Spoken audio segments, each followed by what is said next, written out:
आपको शायद ये जानकर हैरानी हो, हमारे देश में एक ऐसा भी धर्म है जिसके मानने वाले बड़े बड़े ऋषियों समेत जानवरों तक का बलात्कार करते थे। और इस धर्म को मानने वाले भारत देश में भेड़ बकरियों की तरह हर गली मोहल्ले में बिखरे पड़े हैं। और हो सकता है आप भी इसी अश्लील धर्म के अनुयायी हों। मैं बात कर रहा हूँ हिंदू धर्म की, जिसे सनातन धर्म और वैदिक धर्म भी कहा जाता है। बस इस वीडियो को एक बार अंधभक्त बनकर नहीं, इंसान बनकर देख लेना। सारी बातें 2+2=4 जैसी सिंपल इक्वेशन बनकर समझ में आ जाएंगी। और इस वीडियो को बीच में छोड़कर जाने की गलती बिल्कुल भी मत करना, क्योंकि एक एक बात को वैदिक पुस्तकों से ही दिखाया जाएगा। तो चलिए अपनी कुर्सी की पेटी बांध लो, क्योंकि आज एक बार फिर से मौसम बिगड़ने वाला है।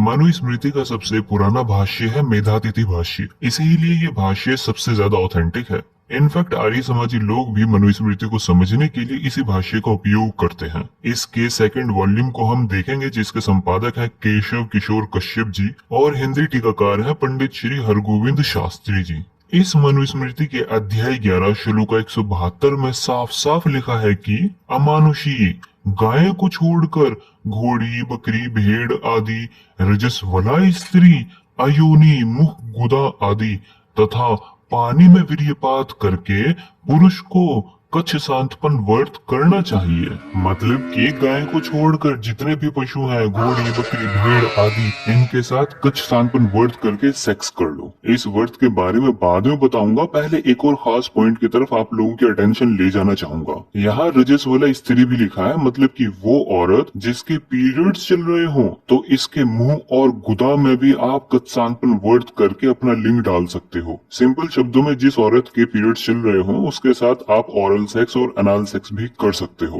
और ऑरल सेक्स के दौरान मुंह में डिस्चार्ज भी कर सकते हो। पीरियड्स में एक औरत को कितना दर्द होता है, मेंटली और इमोशनली अनस्टेबल हो जाती है। इस सिचुएशन में भी इन दरिंदों ने औरतों को नहीं छोड़ा। वैसे भी जो जानवरों तक का बलात्कार कर रहे हो वो औरतों को क्या खाक छोड़ेंगे। इस श्लोका से अश्लीलता खत्म करने के लिए सनातनी ये आर्ग्यू करते नजर आते हैं कि जानवर के साथ संभोग करने पर आपको कत्सानपन व्रत की सजा मिलती है। इसीलिए ये श्लोका एनिमल सेक्स या फिर पीरियड आए हुए महिला के साथ ऑरल और अनाल सेक्स को प्रमोट नहीं करता, बल्कि रोकता है। ये बिल्कुल ही झूठ बात है, क्योंकि कत्सानपन व्रत कोई सजा नहीं है, बल्कि ये तो उल्टा एक बहुत ज्यादा मजे का व्रत है।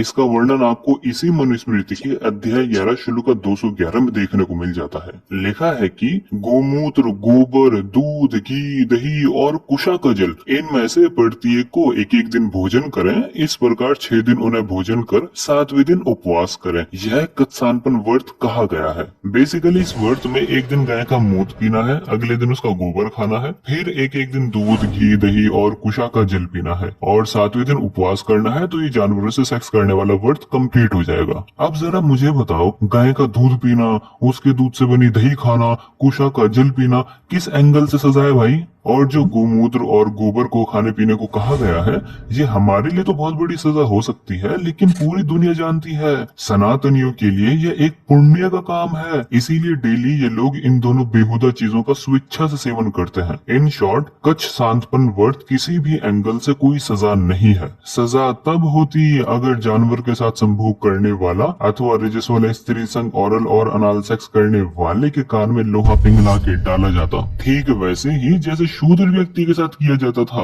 अगर वो वेदों को गलती से सुन भी लेता था तो हमने इनके इस श्लोकों से भागने के सारे रास्तों को हमेशा हमेशा के लिए बंद करके रख दिया है। और आज हम आपको हिंदू धर्म की लगभग सभी पुस्तकों से एनिमल सेक्स के प्रमाण दिखाएंगे। तो वीडियो छोड़ के जाने की गलती बिल्कुल भी मत कर देना।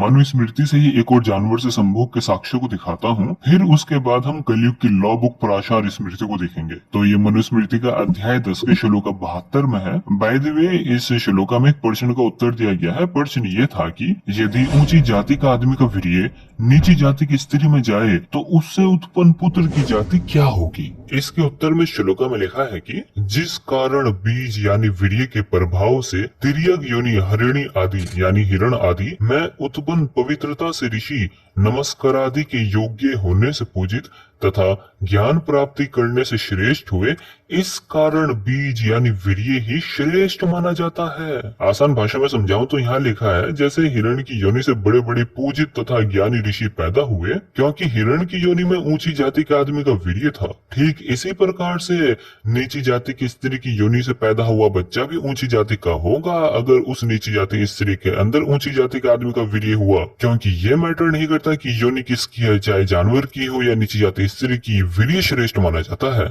इस श्लोका से 3 मेन पॉइंट्स निकलकर सामने आते हैं। पहला तो यह है कि ऊंची जाति के लोग ब्राह्मण, क्षत्रिय आदि अपना वीर्य हिरण की योनि में घुसाते थे। दूसरे शब्दों में हिरण का बलात्कार करते थे और इससे कई ऋषि भी पैदा हुए हैं। दूसरा पॉइंट ये सामने निकल कर आता है कि बच्चे की जाति उसके जन्म से तय होती थी, ना कि उसके कर्म से। और तीसरा बिंदु ये सामने आता है, ऊंची जाति के लोग नीची जाति की स्त्रियों का बलात्कार करते थे क्योंकि ऊंची जाति का विवाह नीची जाति स्त्री संग होना असंभव था। ये तो आज के जमाने में भी पॉसिबल नहीं है, तो उस कट्टरपंथी जमाने में तो भूल ही जाओ ये काम हो सकता था। तो फिर बच्चा कहाँ से पैदा हो रहा है भाई? सिंपल सी बात है, बलात्कार करते थे और क्या। अब चलो कलयुग की लॉ बुक प्राचार स्मृति से जानवरों के साथ सेक्स करने के प्रमाण दिखाता हूँ। इसके अध्याय 10 श्लोका 15 में है, पशु, वैश्य, भैंस, ऊंटनी, वानरी यानी बंदरी, गधी और सुकरी यानी सुअरी के साथ सहवास यानी सेक्स करने पर प्रजापाती व्रत करें, यानी कि इन सभी जानवर का रेप करो और ये व्रत रख लो। जानवर की लिस्ट देख रहे हो कितनी लंबी है।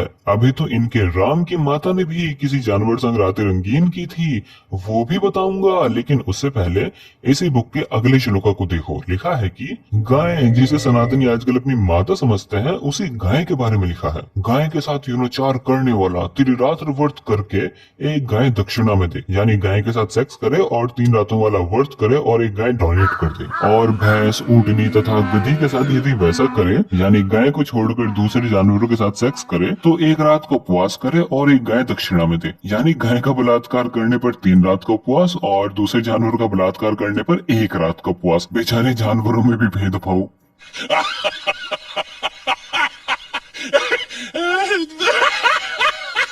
अब चलो वेदों को दिखाता हूँ वो जानवरों के साथ सेक्स करने पर क्या कहते हैं। ये मेरे पास शतवत ब्राह्मण है, जो कि यजुर्वेद का ब्राह्मण ग्रंथ है। इसका हिंदी अनुवाद किया है पंडित गंगा प्रसाद उपाध्याय ने और इसके संपादक हैं स्वामी सत्य प्रकाश सरस्वती, जो कि आर्य समाजी है। ये उन कुछ पुस्तकों में से एक है जिसे सनातनी और आर्य समाजी दोनों मानते हैं। इसके कांड 13 अध्याय 5 ब्राह्मण 2 कंडिका 1 से 2 में अश्वमेघ यज्ञ के बारे में बताया गया है। दरअसल इस यज्ञ को रानी के बच्चे पैदा करने की क्षमता को बढ़ाने अथवा राज्य के अंदर अपना प्रभाव स्थापित करने के लिए किया जाता था। इस यज्ञ में पहले घोड़े को तलवार से काट कर मार दिया जाता था, फिर उस घोड़े के साथ रानी का संभोग कराया जाता था। इसकी विधि शतवत ब्राह्मण से ही दिखा देता हूँ। लिखा है, घोड़े के लिए कपड़ा ऊपर की चद्दर और सोने को बिछाता है, यानी इस घोड़े को बेरहमी से मारने से पहले इस प्रकार उसकी खातिर तवाज़ु की जाती है। फिर क्या होता है वो देखो। इस पर वह घोड़े का वध करते हैं, यानी घोड़े को बेरहमी से मार देते हैं। जब पशुओं का वध हो चुका तो पत्नियां पैर धोने के लिए पानी लाती हैं। 4 पत्नियां, 5वीं एक कुमारी और 400 अनुचरियां। पैर धोने के पानी के तैयार होने पर महिषी यानी कि पटरानी को घोड़े के पास सुलाते हैं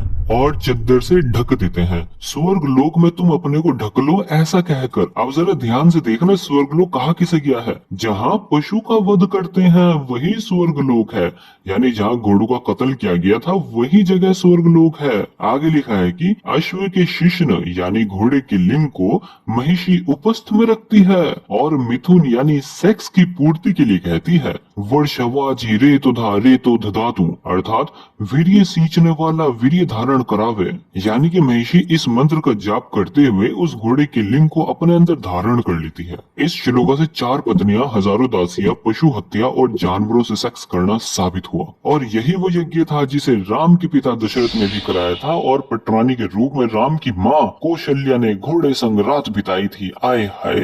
इसका वर्णन वाल्मीकि रामायण के बाल कांड के अध्याय 14 श्लोका 30 से 34 के बीच आया है। चलो देखते हैं इस अनदेखी अनसुनी सच्चाई को भी। लिखा है कि वहाँ पूर्वोक्त युगों में शास्त्र विहित पशु सर्प यानी सांप और पक्षी विभिन्न विभिन्न देवताओं के उद्देश्य से बांधे गए थे। श्लोक 31 में है, शामित्र कर्म से यज्ञ अश्व यानी घोड़ा तथा कूर्म यानी कछुआ आदि जलचर जंतु जो वहां लाए गए थे, ऋषियों ने उन सबको शास्त्र विधि के अनुसार पूर्वोक्त यूपों में बांध दिया। मतलब कि सारे जीव जंतु को विधि के अनुसार अपने अपने स्थान पर बांध दिया गया। श्लोक 32 देखो, उस समय उन यूपों में 300 पशु बंधे हुए थे तथा राजा दशरथ जो कि राम का पिता है, उसका पसंदीदा घोड़ा भी वहीं बांधा गया था। श्लोक 33 में है, रानी कौशल्या ने यानी राम की माता ने वहां परोक्षण आदि के द्वारा सब ओर से उस अश्व का संस्कार करके बड़ी प्रसन्नता के साथ 3 तलवारों से उसका स्पर्श किया। यानी कि जैसा मैंने शतपथ ब्राह्मण में दिखाया था, इस यज्ञ के लिए घोड़े की हत्या की जाती है, तो इधर राम की माँ ने खुद तलवार से उस घोड़े को बहुत ज्यादा बेदर्दी और बेरहमी से काट दिया। और ये काम करते हुए राम की माता कौशल्या बहुत प्रसन्न थी, बहुत ज्यादा खुश थी। श्लोक 34 देखो, फिर कौशल्या देवी यानी राम की माँ ने सुस्थिर चित्त से यानी अपनी मर्जी से धर्म पालन की इच्छा रखकर उस अश्व यानी घोड़े के निकट एक पूरी रात निवास किया। और ये तो हमें पता ही है अश्वमेध यज्ञ में रात निवास किस प्रकार से होती है, अर्थात राम की माता ने उस घोड़े संग विधि पूर्वक रात गुजारी। वही विधि वर्षा बाजी रेतु धा रेतु धातु। हाँ हाँ हाँ, कहाँ बच के जाओगे। वैसे धीरेन्द्र शास्त्री के अनुसार राम के 5 पिता थे, कहीं उनमें से एक पिता घोड़ा तो नहीं। और ये सनातन धर्म में स्त्रियों का घोड़े के साथ सेक्स करना खुद दयानंद सरस्वती भी मानता है। सत्यार्थ प्रकाश के 11वें समोल्लास में गोरखपुर के एक राजा के बारे में लिखता है कि सनातनी पंडित जिसे दयानंद पोपो कहता है, उन सनातनी पंडितों ने यज्ञ करवाया और राजा की प्रिय रानी के घोड़े के साथ जबरदस्ती सेक्स करवाया, जिसकी वजह से वो रानी मर गई। और ये घोड़े स्त्री के सेक्स के बारे में आपको ऋग्वेदा में भी देखने को मिलता है, जो मैं अभी दिखाऊंगा। परंतु उससे पहले इस रानी को किस दरिंदगी के साथ सनातन धर्म के पंडितों ने मारा है, उस पर आपका ध्यान केंद्रित करना चाहूंगा। घोड़े का उत्तेजित लिंग 25 से 30 इंच का होता है, इंसानों के लिंग से 5 से 6 गुना ज्यादा विशाल। तो वो बेचारी औरत मरेगी नहीं तो और क्या होगा उसके साथ। जरा सोच के देखो कैसे घोड़े का 25 इंच का लिंग उस बेचारी रानी के अंदर डाला होगा और वो औरत किस तरह से तड़पी होगी, उसकी योनि फट गई होगी और वो बेचारी खून से लथपथ वहीं पड़ी हुई चीखती चिल्लाती रही होगी। कितनी बेरहम मौत मरी है वो आप अंदाजा भी नहीं लगा सकते।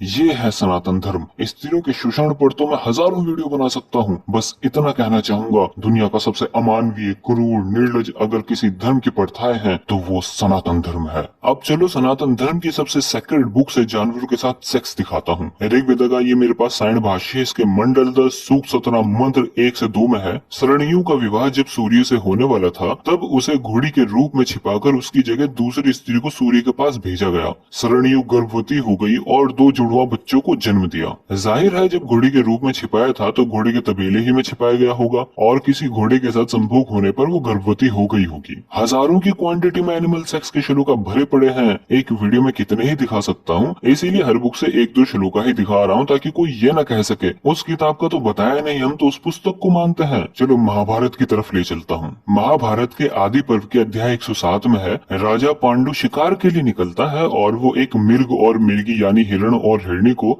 सेक्स करते देखता है। वो अपने तीर से दोनों को बींग देता है। तीर मारने के बाद पता चलता है हिरण के भेष में महातेजस्वी तपोधन ऋषि का पुत्र था। यानी महाभारत युग में भी ऋषि जानवरों के साथ सेक्स करते थे और पशु हत्या भी इससे साबित होता है। एनिमल सेक्स सनातन धर्म के मानने वालों में इतना ज्यादा चला कि आर्य समाजियों ने इसके नए नए तरीके को भी इजाद किया। जैसे यजुर्वेदा दयानंद भाष्य के अध्याय 25 मंत्र 7 में अंधे सांपों की गुदा में भी घुसाने को कहा गया है। इस श्लोका को मैं पढ़ूंगा तो बाउंसर जाएगा आपको पूरा, क्योंकि जानबूझ के इसमें से एनिमल सेक्स को हटाने का भरपूर प्रयास किया है। लेकिन मैं कुछ शब्दों को हाईलाइट करूंगा जो इसका एग्जैक्ट मतलब आपको समझा देंगे। तो पहला शब्द है गुदेंद्रिया, दूसरा शब्द है अंधे सांप, तीसरा शब्द है अंडकोश, चौथा शब्द है आंड, पांचवा शब्द है लिंग और छठा शब्द है वीर्य। इसी यजुर्वेदा के दयानंद भाष्य के अध्याय 21 मंत्र 60 में लिखा है कि यदि परम ऐश्वर्य चाहते हो तो बैल से भोग करें। यानी परम ऐश्वर्य चाहते हो तो बैल के साथ सेक्स करें, या फिर यूं कहो बेचारे बैल का बलात्कार करें। अब ये दयानंद तो शादी के मंडप से भाग गया था एक बेचारी स्त्री की जिंदगी को बर्बाद करके। कोई स्त्री नियोग के लिए मिली तो मिली, वरना ये बैल से ही काम चला लिया करता था। खैर सनातन धर्म शास्त्रों में एनिमल सेक्स कूट कूट के भरा पड़ा है और ऐसा नहीं है आज ये काम बंद हो गया है। आज भी हजारों सनातनी एनिमल्स का बलात्कार करते हैं अपना धर्म समझकर। इसके मैं 10 उदाहरण आपके सामने रखता हूँ। वैसे तो हजारों सनातनी जानवरों का बलात्कार करते हैं अपना धर्म समझकर, लेकिन 10 उदाहरण काफी होंगे मेरी इस बात को सिद्ध साबित करने के लिए। और मैं इन सभी केसेस की लिंक नीचे डिस्क्रिप्शन में डाल दूंगा, तो आप वहां से इनको काउंटर वेरीफाई कर सकते हो। नंबर 1, टाइम्स ऑफ इंडिया के अकॉर्डिंग राजेंद्र यादव नाम के व्यक्ति ने बकरी का रेप किया, जिसकी वजह से इसे जेल भी हुआ। नंबर 2, श्रवण मोर नाम का व्यक्ति महाराष्ट्र में गाय का बलात्कार करते हुए पकड़ा गया। ये इंडियन एक्सप्रेस न्यूज के अकॉर्डिंग है। नंबर 3, इंडिया टुडे रिपोर्ट के अकॉर्डिंग नरेश नाम का एक व्यक्ति दिल्ली में कुतिया का रेप करते हुए पकड़ा गया, जिससे वो कुतिया मर भी गई। नंबर 4, हिंदुस्तान टाइम्स के अकॉर्डिंग मुंबई में राम नरेश शर्मा को अरेस्ट किया क्योंकि उसने कुत्तों का बलात्कार किया था। नंबर 5, टाइम्स ऑफ इंडिया के अकॉर्डिंग कंकर मर्रर नाम के व्यक्ति ने मध्य प्रदेश में गाय माता के साथ सेक्स किया। नंबर 6, डीएनए इंडिया के अकॉर्डिंग हनुमंत दत्ता ने पुणे में एक कुतिया के साथ रेप किया। नंबर 7, इंडिया.com के अकॉर्डिंग रघुवेंद्र चौरसिया अरेस्ट हुआ मुंबई थाने में एक कुत्ते का बलात्कार करने की वजह से। नंबर 8, टाइम्स ऑफ इंडिया के अकॉर्डिंग चेन्नई में रहने वाले मुरुगन ने कुतिया के बच्चे का रेप किया। नंबर 9, इंडिया टीवी के अकॉर्डिंग कुलदीप करोटिया ने टॉयलेट में एक कुत्ते के साथ रेप किया। नंबर 10, टाइम्स ऑफ इंडिया के अकॉर्डिंग 35 साल के कमलेश ने एक कुत्ते को अपने कमरे में लाकर उसका बलात्कार किया। इसकी बीवी और 3 बच्चे बिहार में किसी शादी में गए हुए थे, तब उसने कुत्ते के साथ ये काम किया। मेरे ख्याल से मैंने वैदिक धर्म ग्रंथों से और आज की मीडिया के ऑथेंटिक रिपोर्ट से ये अच्छे से साबित कर दिया है कि वैदिक धर्म ग्रंथ में जानवरों से सेक्स करना भरा हुआ है। और मेरी सनातनियों से केवल इतनी रिक्वेस्ट है कि कृपा करके इंसान बन जाओ। इस वैदिक धर्म के चक्कर में पड़कर वैशी दरिंदे ना बनो। और पंडित लोगों की क्या मानसिकता होती होगी उसका अंदाजा आप मेरी इस वीडियो से लगा सकते हो, क्योंकि जिन बुक्स को मैंने दिखाया है उन किताबों को ये लोग ईश्वर का कानून समझकर पढ़ते हैं। तो सतर्क रहो और इन पाखंडी लोगों और इनके पाखंडी ग्रंथों से दूरी बनाकर रखो। बहुत सारे रेफरेंस हम लाइव में दिखाएंगे, वो है soldier of God apologetics channel पर, जहां से आप रेफरेंस उठा सकते हैं और हिंदू धर्म को ऐसे ही उजागर करते रहेंगे।